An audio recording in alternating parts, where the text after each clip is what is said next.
roulez. Le Grand Matin Sud Radio. Le petit déjeuner politique. Il est 7h43, merci d'être avec nous dans le Grand Matin Sud Radio. Un petit déjeuner un peu particulier puisque nous allons rester un petit peu plus d'une heure ce matin avec Philippe de Villiers qui est fondateur du Mouvement pour la France, ancien ministre et auteur d'un livre, Le Mystère Clovis, aux éditions Albin Michel. Oui, avec toujours quand même tous nos rendez-vous, le journal tout à l'heure, Yves de Kerdrel, Dany Moreau, etc. Bonjour Philippe de Villiers. Bonjour. Vous venez donc d'écrire ce nouvel essai sur un personnage historique, après Jeanne d'Arc notamment, c'est donc Clovis, et le mystère sur la date de son baptême, parce que c'est vrai qu'il y a eu beaucoup de choses, on va y revenir dans un instant. Alors avec Clovis, premier roi chrétien des Francs, d'une première France unifiée sur les ruines de l'Empire romain, tout au long de votre livre, on y lit quelques parallèles avec ce que l'on vit aujourd'hui. Moi, je les ai vus. 2 exemples. Quand vous parlez du jeune Clovis, on y voit un peu le jeune Macron. Pardon de vous le dire, mais vous le savez sans doute. Et ensuite, en cette année 481, quand Clovis accède au pouvoir, vous parlez de l'ancien monde qui bascule dans le vide. Alors, je me trompe ou vous avez recherché justement à faire ce parallèle? Autrement dit, comme à l'époque de Clovis, nous sommes à une période un peu charnière.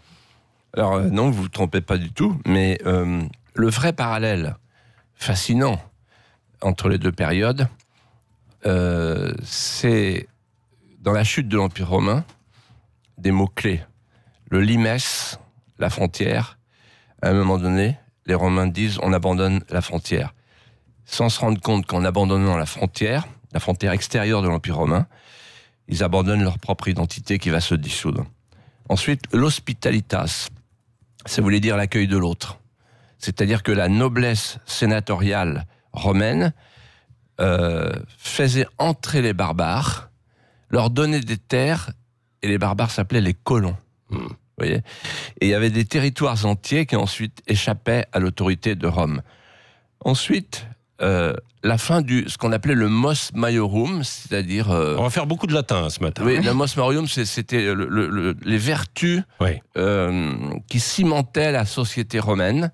À un moment donné, les Romains se mettent à avoir honte d'eux-mêmes et se délivrent de leur propre passé glorieux. Et puis enfin, l'affaissement sociétal, on pourrait dire, la dévirilisation, la désaffiliation, l'effondrement démographique et la perte de l'appel de la vie. Voilà. Ouais. Mais une perte de l'Empire romain, mais qui a donné naissance aussi à autre chose derrière. Alors, en fait, justement, le royaume des Francs va naître avec ça, avec Clovis, quoi. En fait, l'institution romaine donc meurt en 476.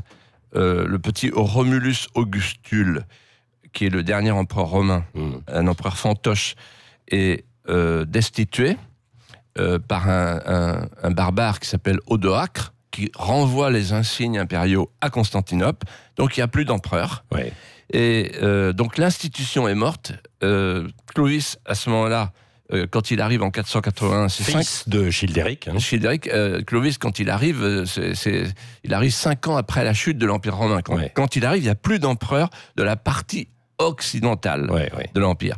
Et donc l'institution meurt, mais la société romaine demeure, à tel point qu'en fait, les évêques autour de Rémy, l'archevêque de Reims, les évêques qui sont les défenseurs civitatis, c'est-à-dire que les défenseurs de la société, de ce qui reste de la société romaine, se disent, mais ce païen-là, qu'on a sous la main, par rapport aux autres, Goths, Vandales, Burgondes, qui sont des Ariens, donc des chrétiens hérétiques, ce païen, on pourrait peut-être le récupérer. Il a du talent, on va lui donner une femme burgonde catholique, nicéenne, et on va en faire notre homme. Et en fait, Clovis, par stratégie, par calcul, et aussi parce qu'il a une âme neuve, se dit, mais et si moi j'écoutais ces évêques, notamment l'évêque Rémy, je joue la carte des évêques de la romanité, et je me laisse conquérir par ma conquête. Et c'est ce qui va se passer. Donc, c'est ce qui va se passer. Voilà, il faut bien voir. Après. Patrick Rocher, il faut voir pourquoi Clovis est si important dans l'histoire de France, pour 2 raisons. Que je résume en 2 phrases. D'abord parce que c'est lui qui combine les territoires de la France. Absolument. Avec sa victoire de Vouillers, il franchit la Loire, il récupère l'Aquitaine. Donc c'est en fait la France d'aujourd'hui, en gros. Et la France, y compris la France arienne, donc qui devient nicéenne, donc la France catholique. Catholique, absolument. Et deuxièmement, il est le continuateur de Rome, c'est-à-dire que quand il a vaincu les Visigoths à Vouillers, il revient à Tours, et devant le tombeau de Saint-Martin, l'apôtre des Gaules, il se voit remettre, d'une part, le titre de consul romain, la chlamyde de pourpre, et le diadème du princeps, c'est-à-dire qu'il est vice-empereur. Donc en fait, il est le continuateur de Rome. Et après, il va y avoir le baptême. Alors, avant de revenir à Clovis, donc Emmanuel Macron, vous avez vu en lui justement un sauveur un peu aussi pour le pays. Aujourd'hui, vous semblez déçu, Philippe de Villiers, non? Non mais... Non, mais je fais un raccourci, mais c'est un peu ça. Non, vous plaisantez. Non, mais il y a un an, vous avez vu un peu, un homme qui surgit, un peu un messie. Non, mais attendez, moi, je suis vendéen, je suis pas parigot, moi. On me baisse pas comme ça. Non, mais attendez. Soyons sérieux. Je voudrais pas que les auditeurs se disent, ce pauvre Philippe de Villiers, il est gâteux. Il a cru comme ça. C'est pas du tout ce qui s'est passé. D'ailleurs, vous souriez, vous plaisantiez. En fait, Emmanuel Macron m'appelle en août 2016 en disant je veux venir au Puy du Fou avec Brigitte. Bon, on rêve de venir au Puy du Fou. Et il ajoute je voudrais avoir un long échange avec vous. Autant le faire chez vous. Et puis ensuite, je veux saluer un fleuron français. Et je trouvais qu'un ministre de François Hollande vienne saluer un fleuron français comme le Puy du Fou, c'était pas inintéressant. Donc je l'ai accueilli, et là on a eu des longues conversations. Et au cours de ces conversations, je lui ai dit des choses sur la fonction symbolique, sur le danger de désagrégation de la France, de désintégration, le fameux face-à-face dont a parlé Gérard Collomb, là, dans son testament. Et il acquiesçait, et il se tournait vers Brigitte, et il disait « Il a raison, Philippe a raison. » Voilà. Et donc en fait... Mais il vous citait même dans des réunions à l'Élysée. Oui. Absolument. Oui, après. Absolument. Et donc, d'ailleurs, il a gardé pour le Puy du Fou une grande admiration et pour moi une vraie amitié. Et là, en ce moment, il comprend pas ce que je lui dis. Mais ce que je lui dis, mais Emmanuel, le mondialisme, l'européisme, le multiculturalisme, le communautarisme, le déracinement de la France, non, c'est pas ça qu'il faut faire. C'est le contraire. Il faut protéger les Français. Si tu ne fais pas face au choc identitaire, tu seras balayé. Oui. Et là, il vous répond quoi? Parce que vous dialoguez encore un peu avec lui ou pas? Oui. Et qu'est-ce qu'il vous répond? Il dit, mon discours d'hier, j'ai parlé la France aux 1000 fils, je sais pas quoi, etc. Alors, il fait un Saint-Migondi, mais il comprend pas. Quand il dit, par exemple, la lèpre populiste, vous vous rendez compte? Qu'est-ce qu'on appelle le populisme aujourd'hui à Paris, dans les cercles parigots des élites mondialistes? Le populisme, c'est les gens qui sont proches du peuple et qui, en fait, réussissent au suffrage universel. Alors, Orban, Salvini, etc. Et populisme. Mais en fait, le populisme, c'est le cri de détresse, le cri d'appel des peuples qui ne veulent pas mourir.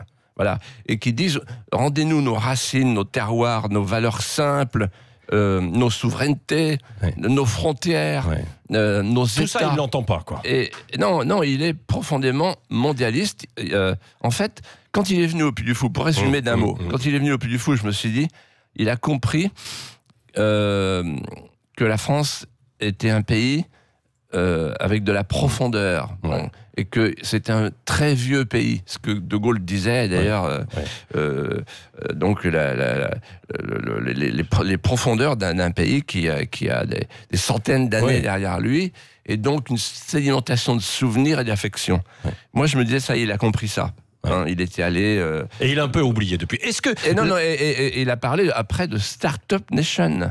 Donc là, je me suis dit, mais qu'est-ce qui se passe? On est dans une autre époque aussi. C'est pas Las Vegas, la France. On n'est pas à Clovis, là, quand même, aussi, à cette époque. Quoi. Comment? On n'est pas dans l'époque de Clovis. C'est simple. Aujourd'hui, c'est Clovis ou le Coran. OK? Voilà. Clovis ou le Coran, vous dites. Voilà. Est-ce que, en d'autres termes, ou bien la France demeure la France et préserve ses racines, parce que quoi qu'on pense... C'est racines chrétiennes, vous dites. C'est racines chrétiennes, bien sûr. Faut pas revenir quand même trop aux religieux, vous avez vu où ça nous a conduit, la religion. Alors justement, vous me précédez, j'allais vous expliquer. Qu'on soit croyant ou incroyant, c'est pas une question de culte. C'est une question de culture, de civilisation. On a tous, qu'on le veuille ou non, dans nos veines qui coulent chaque jour, chaque nuit, chaque jour, un peu de Rome, un peu de Jérusalem, un peu d'Athènes, un peu d'évangile. Voilà. Ouais, c'est notre culture, la dignité humaine, c'est toutes les valeurs qui ont irrigué notre civilisation. Un peu des Ottomans aussi, non? Alors, si on renie ça, moi je veux bien, on a le halal, on a le voile, cher à Castaner, qui compare le voile des musulmans au voile de nos mamans, disait-il. On a le voile, on a les mosquées, on a une religion agressive et on a les quartiers, on a Monsieur Collomb, Gérard Collomb, qui sur le tard se dit: oh, mais alors, il y a de la haine partout où je vais, comme ça, dans les quartiers, mais peut-être que les quartiers sont en train d'échapper à la France, c'est-à-dire qu'il y a des morceaux du territoire français qui sont en train d'échapper au contrôle de la loi républicaine. C'est incroyable, il parle de la loi du plus fort, il parle des narcotrafiquants et des islamistes. En un mot, encore pour terminer peut-être avec Emmanuel Macron, est-ce que certains commentateurs ne l'enterrent pas un peu vite en disant, là, c'est la fin du quinquennat, déjà? Non, mais c'est très simple. Ou bien il comprend qu'il faut arrêter la migration de masse et le multiculturalisme pour imposer la France chez elle, l'imposer physiquement dans les quartiers, reprendre en main les quartiers, l'imposer mentalement, l'imposer culturellement, et à ce moment-là, il sera réélu. Ou bien il continue dans l'idée que l'ennemi c'est le populisme, comme il dit, et il sera balayé dès les prochaines élections européennes. Allez, mot de la fin avant de vous retrouver tout à l'heure aussi après 8h avec Cécile de Ménibus. Vous avez évoqué à de plusieurs reprises cette relation d'amitié que vous aviez avec Emmanuel Macron, vous en étiez même très fier. Mais en politique, ne dit-on pas qu'il n'y a ni d'amis, ni d'ennemis, mais que des intérêts? Est-ce que vous avez des amis en politique? En fait, ce qui compte, moi je pense que ce sont les élites qui conduisent les masses, et pas l'inverse. C'est assez peu démocratique, mais c'est la réalité. Et je pense que ce sont les idées qui mènent le monde. Et en réalité, les vraies proximités sont des proximités d'idées, de convictions. Et quand on a la France chevillée au corps, et qu'on n'a que ça, mais c'est suffisant, on peut avoir des amis qui ont le même amour, la même affection et les mêmes réflexes. Je vais vous dire franchement, Emmanuel Macron, il est venu au Puy du Fou. Sa venue, son séjour au Puy du Fou a créé un lien amical que je ne peux pas effacer d'un trait d'ingratitude. Mais l'amitié, c'est la vérité. Moi, je suis un homme libre, j'ai quitté la vie politique, donc je dis... ça doit se sentir, ça doit s'entendre, tout ce que je pense. Et l'amitié, c'est pas le copinage, l'amitié, c'est la vérité. Et un invité surprise pour vous, Monsieur de Villiers. Bonjour, Philippe de moi-même. C'est un plaisir incommensurable de pouvoir m'auto-parler sans être traité d'hérétique. Alors j'imagine que je suis au courant qu'à l'Élysée, ils ont choisi un cascadeur du Puy du Fou pour remplacer Alexandre Benalla. Alors voici ma question que je me pose à moi-même. Est-ce que c'est mieux une tête brûlée pour faire oublier une tête à claque? Vous pouvez on peut se répondre. Hein, voilà. C'est un miroir. Moi, je trouve, Philippe, que tu es un peu caricatural. D'accord. Ça dépend où on se place. Moi j'ai connu Philippe de Villiers, le vrai. Jeune, c'est ça? Oui, voilà. Mais c'est bien. C'est pas mal. Mais, en un mot, c'est vrai que... il a pris un cascadeur du Puy du Fou. Oui, il a pris un cascadeur du Puy du Fou. Voilà, donc c'est bien. C'est vous qui l'avez conseillé ou pas? Non, pas du tout. Pas du tout. Pas du tout, mais c'est tout un symbole. Vous êtes un peu à l'Élysée avec ce cascadeur. Vous savez, attendez, non, c'est plus que ça. C'est un cascadeur qui est habitué à... Vous savez, au spectacle des Vikings, à aller dans l'eau et à sortir de l'eau. Oh là, ça veut tout dire. Et donc ressortir la tête de l'eau. Donc c'est tout un programme. Allez, vous restez avec nous, on vous retrouve aussi après à 8h. Et Dany Moreau à 8h. À 8h, voir la tasse. Il est 7h57.